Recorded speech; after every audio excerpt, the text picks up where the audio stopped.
Vamos procurar fazer aqui quase uma retrospectiva daquilo que foram os últimos 5 anos e como é que aquilo que nós chamamos de Ritmo Casal transformou as nossas vidas e de alguma forma tem transformado também a vida de outras pessoas. Fomos gastar 10 euros a pagar o dinheiro, sai, não sei para quê. Não foram 10 euros, foi um Foi? Até aqui, quanto é que foi? 50? bocadinho mais. E para mim, esse foi se calhar o momento em que eu senti isto é sério, isto é importante e isto requer um nível de responsabilidade relevante ao que estamos a fazer. Quando é que tu sentiste que a coisa era muito séria? Foi quando nós fizemos o podcast. Na tua perspectiva, como é que esta ideia surgiu? Olá, sejam bem-vindos ao podcast Mãe de Ser. É assim que começou, não é? Mas Sejam bem-vindos ao podcast Conversa do Casal, eu sou o Rafi. eu sou a Catarina. E nós somos o Perfil Casal e Casal é caminho da liberdade financeira.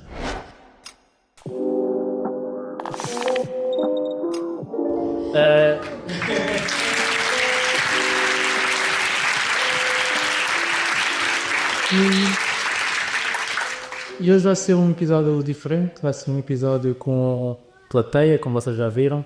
Vai ser um episódio em que, acima de tudo, vamos procurar fazer aqui quase uma retrospectiva daquilo que foram os últimos 5 anos e voltar a 2020, quando tudo começou, quando decidimos clicar no botão e começar uma página de Instagram e como é que aquilo que nós chamamos de Ritmo Casal transformou as nossas vidas e de alguma forma tem transformado também a vida de outras pessoas. Não é? Sim, é isso. Vamos fazer aqui este recap. Em que a ideia é vocês também irem nos acompanhando aqui com várias histórias, com vários momentos engraçados que aconteceram desde há 5 anos atrás, quase. Eu sei que o Rafi preparou aqui uma série de perguntas, eu vim completamente desprevenida, não faço ideia do que é que ele vai perguntar. E o que é que dizem os teus olhos? É isto. Estava agora a reparar, não sei se fizemos propósito, mas estamos igual. Já tinha visto. Eu não faço as coisas. Olha. Ups, tá. Estava a dizer, eu não faço as coisas à toa. Depois tu vi como é que eu me vesti e fizeste igual. Claro, eu ia dizer para andar. Achava que ficava bem. Então, olha, eu se calhar começava por aqui, que é como é que foi para ti o dia 1 de julho de 2020? O dia em que nós criámos o Currículo Casal, o dia em que nós decidimos clicar no botão e criar uma página de Instagram com o logo todo luminoso. Então, olha, estava aqui a tentar lembrar-me de todos os momentos. Nós estávamos de férias, né? Aliás, era a pandemia ainda, mas tinha 6 meses. Tinha 6 meses, tínhamos ido para Santa Luzia, estávamos lá de férias. Nós já tínhamos começado a falar esta ideia de fazer uma página de Instagram. Não sei se já tínhamos decidido o nome. Eu acho que quando fomos para lá, com Santa Luzia, ainda não tínhamos o nome decidido. Lembro-me de nós tivemos de férias 2 semanas, na primeira semana tivemos sozinhos e depois na segunda semana tivemos com a Mariana e com o Pasada, estou ali, e aí tivemos que começar a fazer as coisas às escondidas. Mas tipo, a primeira semana eu acho que nós abrimos logo o site e pensei tipo, como é que eu... não, eu lembro, nós pagámos logo o domínio do site. Eu pensei, não sei porque é que ele está a pagar um domínio do site, eu vou levar uma coisa tão a sério, tipo, isto é uma coisa que nem sei se vai acontecer ou não. Vamos gastar 10 euros a pagar o domínio do site, não sei para quê. Não foram 10 euros, foi mal. Foi? Até aqui, quanto é que foi? 50? Um bocadinho mais. Eu não me lembro sempre, mas foi um bocadinho mais. E depois, no dia 1 de julho, porquê é que foi no dia 1 de julho? Porque era o último dia de férias. Nós depois íamos para o casamento da Maria João, que acho que não está aqui ainda, espero que venha. Nós íamos para o casamento da Maria João, portanto íamos sair dali e se não fosse naquele dia não ia acontecer mais, não é? E até eu lembro de estar sentados no sofá, acho que o Tomás estava a dormir, a Mariana e o Pasada estavam ali escondidos, estavam em algum sítio, nós pensámos, ou é agora ou não é, porque nós pedíamos mesmo, não queríamos mesmo que eles soubessem, queríamos mesmo que fosse às escondidas. E então eu lembro que nós já tínhamos escrito nas notas do telemóvel o primeiro post. Eu acho que tu escreveste, deste-me para eu rever, eu revi várias vezes, por exemplo, a ti, andámos ali naquele passo a passo durante o imenso tempo, e depois eu acho que já estava mesmo tempo, já estava mesmo a terminar e nós decidimos publicar, não foi? Foi. E, olha, o meu sentimento nessa altura foi muito de... está aqui uma página de Instagram criada, mas estou segura, porque ninguém sabe quem é que nós somos, também não... Como é que vão saber? É impossível de saber que nós vivíamos eu, tu, ou ele, ela, um cão e um bebê. Tipo, toda lá imensa gente com eu, ela, um cão e um bebê. É nem impossível de saber que éramos nós. E, portanto, estava relativamente segura. E, sinceramente, o sentimento com que eu estava é... nunca senti que fosse assim uma coisa tão relevante. Ok. Achei que era assim uma brincadeira. Agora vou dar para olhar, não é? No livro, vocês vão ter muita perspectiva do Rafik e da Catarina, e quem assiste ao podcast bem percebe isso. Porquê? Porque quando a Catarina foi muito desprendida em relação ao Instagram, não é? Vocês viram que eu investi num domínio. Eu ia com muita seriedade à coisa, não é? E estive a tentar fazer um logo que fosse incrível. Sim, nós demorávamos imenso tempo. Por acaso, deixa eu só dizer. Demorávamos imenso tempo a fazer o logo e também pensar, mas porquê é que ele está com tanta preocupação que ele também falou? É só fazer um boneco qualquer que interessa. E ele não, super cuidadoso a fazer tudo. Sim, até porque, pelo menos para mim, quando nós tínhamos que criar o Rico Casal, era como se fosse uma extensão nossa, uma extensão da nossa vida, da nossa jornada.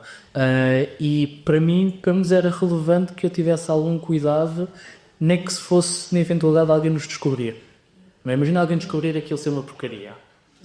Não é? Tipo, é o Rafik e a Catarina. Era uma porcaria. E eu coloquei algum cuidado naquele processo. Mas também havia muita questão do nós não aparecermos porquê? Porque, primeiro, tínhamos algum medo que nos julgassem, não é? Ou seja, quem são estes agora para andar a ser Instagramers e fazer coisas e a colocar, fazer produção de conteúdo no Instagram? Quem são estas pessoas para falar sobre dinheiro, sobre liberdade financeira? Quem são sequer estas pessoas para poder sonhar com liberdade financeira? Eu tinha muito esse receio também, e nós tivemos... e não temos dado a cara durante todo o processo, durante muito tempo, e foi muito à base de conteúdo puro. Tu lembras-te de como é que foi a jornada dos seguidores? Não é? Ou seja, como é que foi tipo primeiro seguidor, segundo seguidor, terceiro seguidor? Como é que foi isso para ti? Lembro-me que não percebia como é que eles estavam, como é que as pessoas apareciam, ou seja, não conseguia perceber como é que elas sequer chegavam àquela página. E depois lembro-me de começar a ver pessoas que nós conhecíamos, amigos nossos, que nos começaram a seguir e ter achado muito estranho como é que sequer... Primeiro, lá está, mais ou menos, como é que eles tinham encontrado aquela página e porquê é que tinham decidido seguir. Não conseguia perceber muito bem porque é que os fazia, qual é que era o interesse, pronto. E depois, o Instagram tem muito esta coisa, que é... Páginas com 200 seguidores, 300 seguidores parecem páginas mínimas, não é? Mas depois, eu lembro, na altura estávamos, por exemplo, com 200 e poucos seguidores, e o Rafik dizer: olha, a CMVM, que era o sítio onde nós trabalhávamos, tem 200 trabalhadores. Imagina o que é os 200 trabalhadores da CMVM estarem aqui a assistir. E eu pensava, ok. Eu ficava super contente. 200 seguidores, 200 pessoas a olhar para mim. A Catarina... 200 pessoas a olhar para mim. Foi isso, não é? Foi. Mas isto a dizer o quê? Que quando nós estamos a produzir conteúdo e começamos a ver os números, as pessoas a aparecerem, olhamos para o número 200. Parece pouco para a realidade das redes sociais. Mas quando nós pensamos que são 200 pessoas, torna tudo de uma forma diferente. Torna as coisas como reais, e que é verdade, ou seja, houve 200 pessoas que pararam as suas vidas para poder clicar num botão e dizer: eu estou interessado em seguir estas pessoas, em ouvir o que é que estas pessoas têm para dizer. E isso é tanto de assustador, não é? Como também de gratificante, de saber que eventualmente há uma coisa que nós estamos a trazer a poder estar a acrescentar o valor. Quando é que tu sentiste que a coisa era menos séria? Foi quando nós fizemos o podcast. Porquê? Porque no podcast, nós já contámos, já estávamos vezes, mas não sei se vocês sabem, nós quando fizemos o podcast também não era filmado, portanto, eu na minha ingenuidade também achava que ninguém nos iria reconhecer, não é? e fizemos o primeiro episódio, acho que anunciámos no Instagram, não foi? Sim. Gravámos os primeiros episódios do podcast, para quem ouviu sabe, que foi gravado no dictafone do telemóvel. Portanto, era o iPhone no meio da secretária. Os primeiros episódios eu fui sempre buscar uma garrafa de cerveja para acompanhar e gravámos assim, pronto. Ou seja, não era filmado, era só voz. E mal saiu o primeiro episódio, nós começámos a receber mensagens dos tais amigos nossos que já nos seguiam e que não sabiam que éramos nós, a dizer: olha, tu fazes ter uma página de Instagram que chama Que Rico Casal. Começámos a receber várias mensagens assim e depois a segunda mensagem era assim: pai, eu achei que eram vocês, mas eu pensava sempre: sim, o Rafika era capaz de fazer isso, mas a Catarina não estou nada a aprender. Portanto, nunca fazia vocês, mas agora ouvi, de certeza que é a vossa voz, de certeza que são vocês. Pronto, e aí eu percebi, e para mim, foi a altura em que eu pensei: ok, isto é mesmo a sério, porque é isso, nós obviamente tenho mais 5 pessoas que nos conhecem, a saber que estamos ali, temos uma página no Instagram e que somos Instagram, mas para mim foi quando ficou sério, porque é a tal questão das pessoas próximas e do julgamento também. Eu às vezes penso se os nossos pais sabem exatamente o que é que nós fazemos. Agora sabem, não é? Nós fazemos tudo. Achas que ele sabe descobrir este tipo? O que é que nós fazemos, não é? Porque mesmo, eu lembro-me de ter uma vez o Tomás, quando nós já nos tínhamos despedido, nós temos que preencher uma coisa para carregar a educação e tudo mais, qual é que é a profissão? Sim. Nós temos muita dificuldade nisso, não é? E lembra-nos que fizemos? Não. Consultores. Foi. Sim. Fazemos consultoria. Vocês o quê? Mas consultoria. Porque não havia provavelmente uma profissão específica daquilo que nós estávamos a fazer. Tu falaste da questão do podcast, e o podcast foi realmente como se fosse um próximo nível daquilo que nós estávamos a fazer, um próximo nível de compromisso.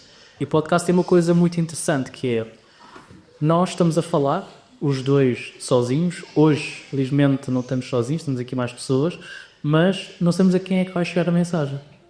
Não sabemos a quem é que vai ouvir aquela conversa. E eu lembro-me perfeitamente, e se calhar foi tipo um dos momentos mais emocionantes e emotivos para mim em relação ao podcast, que foi: estávamos a gravar um podcast lá em casa, com o Sebastian, que quem for ouvir os podcasts vão saber quem é. Era a pessoa que nos estava a ajudar a produzir o podcast na altura, e nós tínhamos gravado 3 episódios, e nós gravámos 2 e estávamos super cansados, e de repente cai um voice no nosso Instagram, e foi um voice da Emma, que está aí à luz. Está ali. Estou com uma lógica ali. Adoro. E foi um momento desafiante ali da vida da Emma, em que ela perguntou ao Rony, mandou-nos um voice a dizer como importante era o podcast para ela naquele momento. E para mim isso foi o momento em que eu senti, se calhar foi a coisa, estás a fazer uma coisa séria, que estávamos efetivamente a impactar pessoas sem entender bem como é que estávamos a fazer. Ou seja, 2 pessoas a conversarem sobre a sua própria vida conseguiam de alguma forma inspirar ou ajudar a trazer leveza ao momento das vidas de cada uma das pessoas que decidiram ouvir aquele podcast. E para mim esse foi, se calhar, o momento em que eu senti: isto é sério, isto é importante, e isto requer um nível de responsabilidade relevante ao que estamos a fazer. Sim, foi isso. Quando nós tínhamos a mensagem da Emma, é o que tu estás a dizer. Nós estávamos mesmo, era um dia em que nós estávamos mesmo a pensar: pá, não vamos gravar mais. Tipo, a gravação de podcast é muito intensa, porque é uma conversa que, para pessoas que não conseguem estar muito tempo atentas a uma conversa, é muito cansativo. Nós temos de estar mesmo atentos ao que a outra pessoa está a dizer durante meia hora ou 1 hora, e nós já íamos para o 3º episódio, estávamos muito cansados, e às vezes também não percebíamos muito bem, ou seja, nós não estamos sempre a receber feedback de quem está a ouvir, não é? Se não nos mandarem mensagem, se não nos forem dizendo, nós não sabemos como é que está a ser recebido. E ter recebido aquele feedback e temos percebido a importância que era de gravar para a Emma, ajudou. Eu acho que ainda hoje nos ajuda. Não sei se tu dizes isso, mas eu sinto que às vezes quando me apetece fazer alguma coisa, depois penso, não, mas isto é importante para alguém, portanto eu vou. Sim. Quem é que ouve o podcast aqui? Boa. É bom saber que os nossos pais não levantaram a mão, não é? Não sei se é melhor em ouvir ou não. Não sei, mas realmente o podcast foi um momento assim de relevante e de grande viragem. Eu queria passar se calhar para outro momento, que foi o momento em que nós decidimos criar o método de liberdade financeira. Lembras-te como é que foi criar o método de liberdade financeira? Sim, eu lembro-me de ter acordado de manhã e de ter dito, olha, já fiz aqui, já estruturei aqui o curso todo. Está aqui tudo uma folha de papel, agora só temos que começar. Lembras-te disso? Lembro-me porque o método de liberdade financeira, a maior parte das pessoas que estão aqui são fruto, entre aspas, do método, e o método foi criado muito depois de nós termos começado a fazer as nossas consultorias. Eu estava muito angustiado, eu queria começar a acrescentar com mais valor, começar a fazer outras coisas e começámos a fazer consultorias individuais. As pessoas perguntam, vocês têm consultorias individuais? E nós dizemos, não, e não temos, efetivamente, mas no início havia. E eram 5 sessões. Eu não me lembro quanto é que era. 100 euros. 100 euros, 5 sessões. E nós tivemos algumas pessoas que se candidataram, nós fizemos as consultorias e a meio das consultorias as pessoas desapareciam. Fazer. Algumas, até não. E eu pensava assim, caramba, eu sou uma porcaria. Isto não vale nada, 100 euros, 5 sessões, e as pessoas desaparecem. E foi um momento, eu acho que nunca partilhei isso contigo, porque foi um momento relativamente desafiante para mim, porque eu estava efetivamente a fazer uma coisa tipo boa, mas as pessoas não estavam a reconhecer esse valor. E a criação do método foi o sentido de, ok, então como é que eu passo e algo que efetivamente ou seja, como é que eu consigo pegar algo que eu tenho que impactar só uma pessoa, e consigo impactar mais pessoas e consigo eventualmente saber uma que desiste, há outras que ficam, não é? Foi gerir risco, não é? Eu sabia que tinha sido por causa disso. Foi um caso e foi, ok, vou pegar naquilo que eu já sei e vou estruturar um produto um bocadinho mais longo, não é?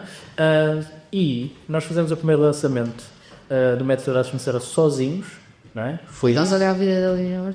Foi 1 hora em pé, já estava a casa. Joana, lembras-te? Estavas nesse evento.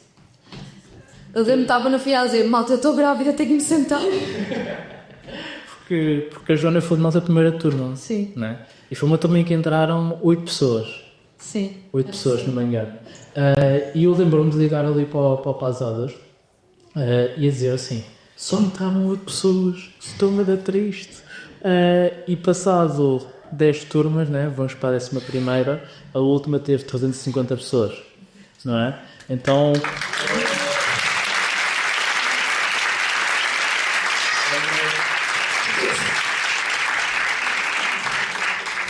É uma jornada, nós foram 2 anos e aquela live em que nós fizemos o lançamento e tu estavas cansada e estavas ali e que eu tenho que ser revisto alguns no tempo e nós temos que mostrar às pessoas porque nós estávamos de pé, atrás estava uma parede branca, nós com luzes. Eu não sei se é boa, se repiste. Tínhamos umas cartas só para mostrar. Eu só vou explicar isso não, que tínhamos umas cartolinas em que tínhamos escrito tipo algumas palavras-chave para sabermos mais ou menos o que é que tínhamos de dizer. Lembras-te? Ali à frente, mas depois como estava, imagina, tinha a câmara e as cartolinas atrás, havia cards da cartolina que não se conseguia ver, nós tínhamos a câmara à frente.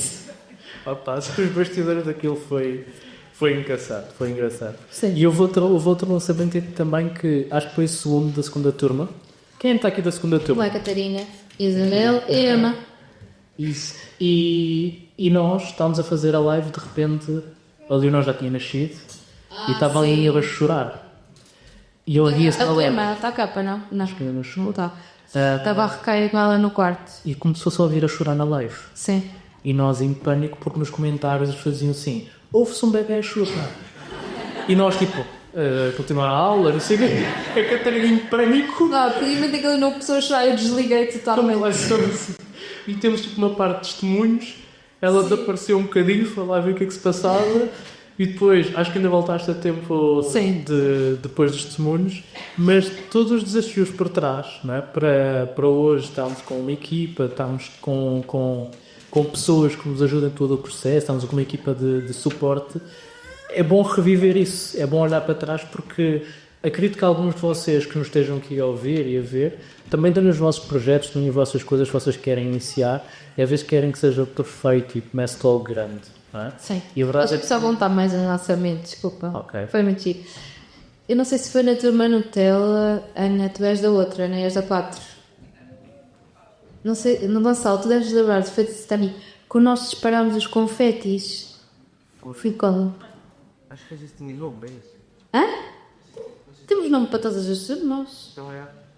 Pronto, ou foi a 3 ou foi a 4. Não, foi disparar uns confetis na tua. A tua foi na tua, foi na 4. Foi muito fixe. Nós comprámos uns confetis nos chineses, daqueles da passagem de ano. Rebentávamos os confetis, acho que foi no final. Havia quatro. Tínhamos que perceber. E depois tivemos confetis lá em casa durante um mês. No teto. Em todo lado. Nós quando atingimos o objetivo de likes. Pois foi, estavas a dizer faça like, que era para nós comentávamos os confetes. Foi muito chique, acho que foi isso. Eram lançamentos em direto, não é? Nós fizemos esses em direto até para aí à quinta ou sexta turma, mas era muito divertido. Era muito divertido. Pois é. Olha, hoje estamos aqui a fazer a apresentação do nosso livro, não é? Quando nós começámos há 5 anos atrás, tu achavas que era possível estarmos aqui? Como é que tu olhas para trás e olhas para a jornada que nós fizemos até agora? Então, eu vou devolver essa pergunta. Vocês acham que eu achava que era possível há 5 anos atrás?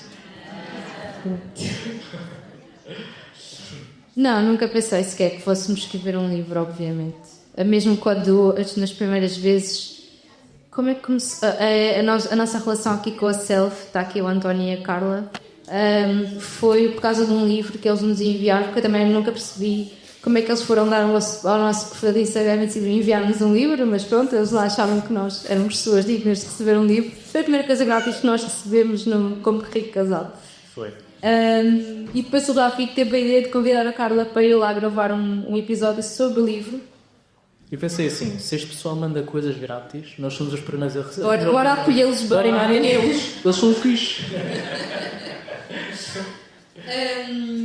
E pronto, depois à medida que fomos melhorando, aumentando aqui a nossa relação com a Self, e o Rafi começou a falar desta ideia de escrever um livro, nunca pensei, achei que era uma coisa para muito mais tarde, nunca pensei que fosse algo que fosse tão rápido. Hoje também, entretanto, vendo que outras pessoas assim na mesma área que nós fomos lançando o livro, acho que foi uma coisa muito natural, mas no início, principalmente no primeiro ano, não estava à espera disso, não estava mesmo. Bom, o que é o Rico Casal para ti? Eu acho que é o projeto de família, não é? É a nossa família alargada agora, mas começou por ser nós os três e o Baúca. Depois a Leonor já fez parte logo também de uma fase inicial e agora é a nossa comunidade toda e as pessoas que também falam de finanças pessoais como nós. Isso não é uma coisa que me dá muito prazer, é de facto ver que pessoas que teoricamente seriam concorrentes, nós nunca nos vemos como concorrentes, vemos como amigos. Aliás, temos sempre a ligar uns aos outros, principalmente o André está sempre a ligar. Não, mas é isso, estamos sempre a ligar uns aos outros, sempre a partilhar coisas ou seja, é uma relação muito próxima, nunca de concorrência, sempre com o mesmo objetivo, que é tentar chegar a mais pessoas e ajudar mais pessoas, e portanto para mim é isso, é um projeto de família. E o que é para ti? Olha, o Rico Casal nasceu como nós, não é? Como tu disseste, mas hoje eu sinto que o Rico Casal já não somos nós. É esta comunidade, são estas pessoas, são as pessoas que efetivamente fazem com que o Rico Casal seja o Rico Casal. Ou seja, eu sinto é que já extravasou Rafa e Catarina. E isso deixa-me muito, muito feliz de sentir que cada uma destas pessoas por si só já é o que rico casal. Então isso para mim é fixe, é bom olhar à nossa volta e ver pessoas que começaram, fizeram parte da primeira turma, que antes sequer de haver turma já estavam connosco e continuam a estar connosco, e que há pessoas novas também aqui a chegar. Então para mim é isso, o que rico casal é família, como tu disseste. Boa. E tu, como é que tu imaginas que o que rico casal estará daqui a 5 anos? No Alentejo. Ok, é justo. Rico casal Alentejo. Podíamos vir de vez em quando, falar um bocadinho, mas depois voltamos. Mas fala do teu objetivo de Alentejo, ou seja, aquilo que tu já falaste de ter um hotel, ter um sítio... Sim. Casaste, nunca tinha falado dessa história do hotel. Não sei. Já, tu quem? Quando? Nós dizemos muitas coisas, amor. Isso é amor. E cara nada, já agora, isso é o problema também do livro, que é quando nós dizemos muitas coisas, e é no podcast, é em vídeo, é em eventos, as pessoas ouvem e passam. Agora no livro está escrito. Todos tramados. Yeah.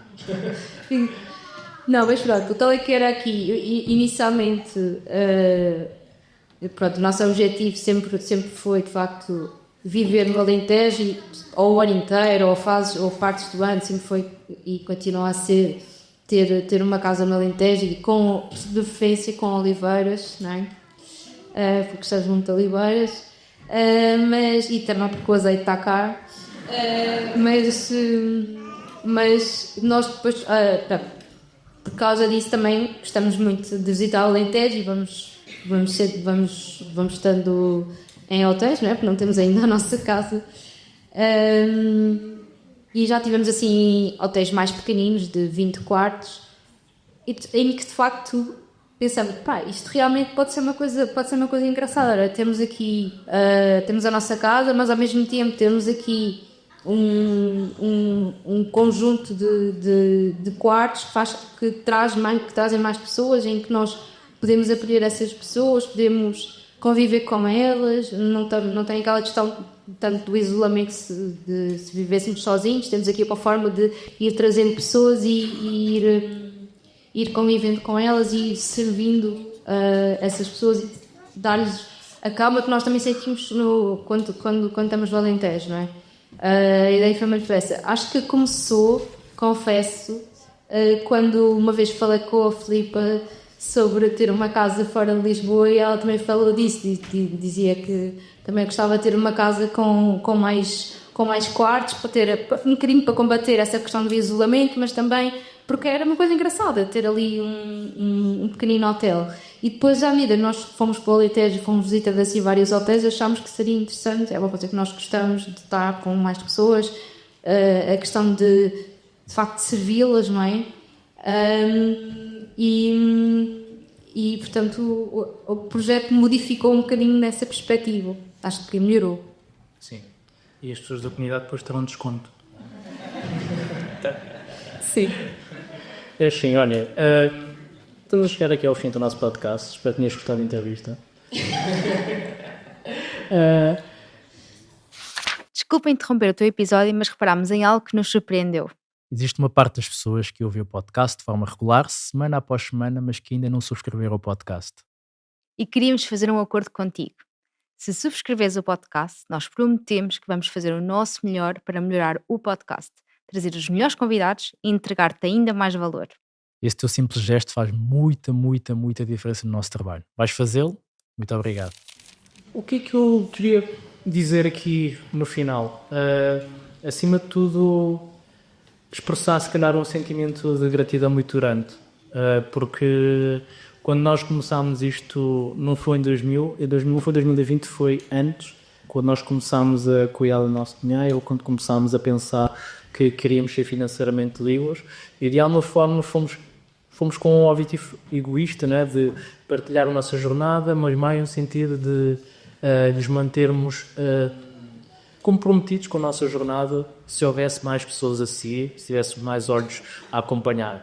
E isso foi abrindo várias portas, não é? Foi abrindo vários momentos em que isso só foi possível porque as pessoas começaram a seguir e começaram a perguntar se poderiam ter uma consultoria, se podiam ter o nosso acompanhamento. Então, em 2021, eu despedi-me da Cervel e foi um momento de muito desafio, não é? Porque para mim existe uma certeza muito grande daquilo que eu acredito que o Rico Casal vai conseguir, mas isto depois toda a realidade, não é? Tudo aquilo que está a acontecer no momento. E depois todo este processo, pessoas que confiaram em nós, pessoas que nos desafiaram aqui para escrever o livro, pessoas que nos ajudaram a escrever o livro também, e eu sou muito grato e sinto mesmo que estamos no início de uma jornada que ainda tem muita coisa para acontecer, e só tenho de dizer obrigado a ti, acima de tudo, porque eu sou um meio maluco disto, né? Não sou completamente maluco, mas sou que gosta de sonhar alto, gosta de atirar lá para cima, e tu sempre me permitiste sonhar alto. E eu, portanto, eu queria te agradecer aqui também à frente das nossas pessoas por isso, porque se tu não me desse a segurança que eu preciso de ter e que nós podemos ter como família, eu também não conseguia sonhar tão alto e poder arriscar como nós arriscamos a nossa vida. Combinado? Muito bom. Acreditas que é crucial criar um mundo mais sustentável? Acreditas que as empresas deveriam ter preocupações de maior sustentabilidade ambiental e social? Acreditas que o teu dinheiro deveria gerar um impacto positivo no mundo? Então tens de conhecer a GoParity. A GoParity é a plataforma portuguesa de investimentos de impacto. Uma plataforma que liga todos aqueles que querem investir em sustentabilidade social e ambiental a empresas que procuram financiamento para projetos que geram impacto positivo. E, para te juntares a este movimento de criação de impacto, a GoParity vai-te oferecer 5€ para te tornares um investidor ou investidora de impacto. Basta utilizares o código RICCASAL5 ou abrir a tua conta na GoParity ou utilizar o link que deixamos aqui em baixo. Bora, resgata os teus 5€ e começa a gerar impacto. Eu não queria terminar sem te dedicares aqui um bocadinho, e já estamos aqui a falar de como é que isto tudo começou, e eu acho que nós não falamos assim tantas vezes sobre isso. Na tua perspectiva, como é que isto começou para ti? Como é que esta ideia surgiu? A ideia do currículo. Olha, eu quando comecei a perceber, quando decidimos ter filhos, né, quando decidimos criar uma família, eu pensei muito que tipo de pai é que eu queria ser para os meus filhos. Tá? E embora eu tenha tido um pai ao qual eu sou muito grato, porque é como eu costumo dizer, ele fez a jornada de 3 gerações numa só. Nasceu na Guiné, numa zona pobre, e conseguiu ascender muito de tal forma que eu pudesse nascer em Portugal, na Europa, num país desenvolvido. E embora tudo isso, eu também tive um pai relativamente ausente. E um pai que não me deu, se calhar, mais exemplos financeiros, que não me deu aquilo que eu acreditava que seria ser um pai completo para mim. Deu que existe para os meus filhos e que existe para o Tomás em primeiro lugar. E uma das coisas que eu queria era a segurança financeira. Era poder garantir que eu podia estar o tempo que fosse necessário com os meus filhos quando eles quisessem. E acho que foi aí que nasceu, foi essa ansiedade interna de como é que eu me vou desenvolver como pessoa, como homem, para ser um bom pai para o meu filho e de tal forma poder comprar esse tempo e poder estar com eles. O caminho foi através da literacia financeira, foi através de como é que eu deixo de ser um gastador, como eu era, para passar a ser uma pessoa mais responsável e conseguir comprar tempo e conseguir ser efetivamente um exemplo para os meus filhos. Então, se calhar, a verdadeira razão pela qual eu estou aqui é o Tomás. Nós temos tido a decisão de sermos pais. Isso. Obrigada.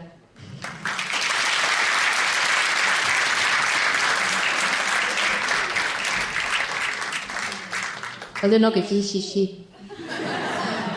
Olá, olha para ti a prova. Que fez xixi. O Tomás é fã. Não.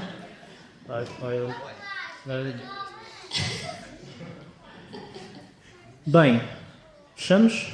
Fechamos. Queria só, antes de fecharmos, agradecer aos meus pais, apesar de me estar ali a fugir com a Leonor.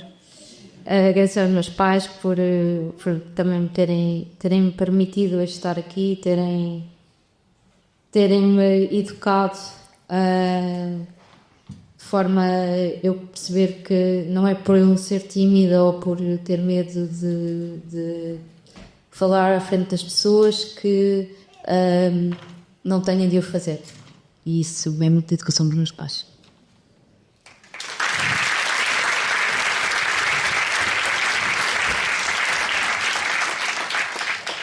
Beijinhos Abraços. e a te palhaço. Tchau.